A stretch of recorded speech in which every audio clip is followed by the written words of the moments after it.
প্রতিদিন একটু পর পর ফেসবুক স্ক্রল করার সময় সুযোগ মিললেও কুরআন খুলে দুয়েক অক্ষর তেলাওয়াত করার সৌভাগ্য হয় না।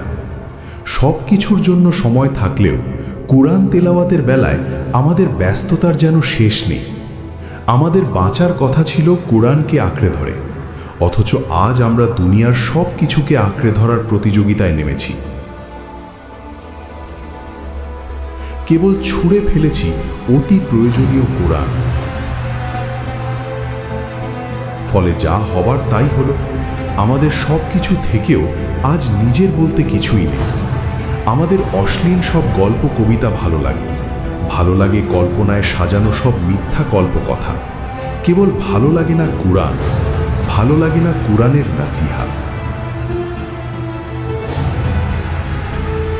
তাই বলবো, মোবাইল ফোনে অপ্রয়োজনীয় স্ক্রল করা বন্ধ করুন, সময় নষ্ট করা বন্ধ করুন।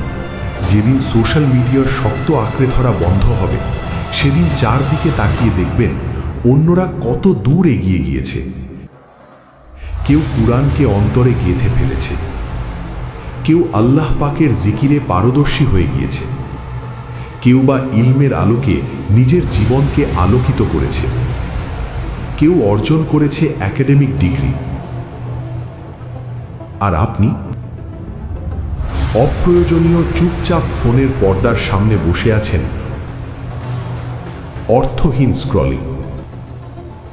আপনার জীবন নিঃশব্দে ফুরিয়ে যাচ্ছে, আপনি তা টেরও পাচ্ছেন না।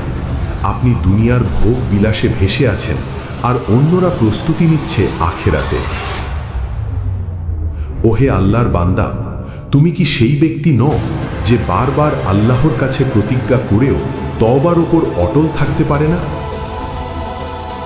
তুমি কি সেই ব্যক্তি নও যার গুনাহগুলো সব প্রকাশ করে দেওয়া হলে সমাজের কেউ তার পাশে ঘেঁষবে না?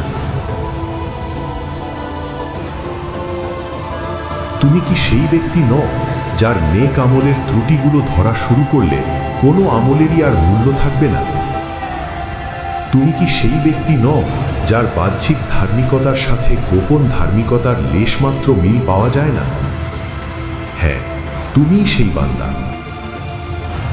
তারপরও কিসের এত অহংকার, কিসের এত বড়াই? কোন যোগ্যতায় অন্যদের তুচ্ছ জ্ঞান করো, অন্যের গীবত করো? হায়, বান্দা যদি জানত তার রব তার প্রতি কতটা ধৈর্যশীল, শাস্তিদানের আগে কত শতবার অনুগ্রহ করে যাচ্ছেন, গুনাহের পর গুনাহ ঢেকে রাখছেন, কেউ জানার আগেই মাফ করে দিচ্ছেন, কতভাবে তওবার সুযোগ করে দিচ্ছেন। হায়, বান্দা যদি জানত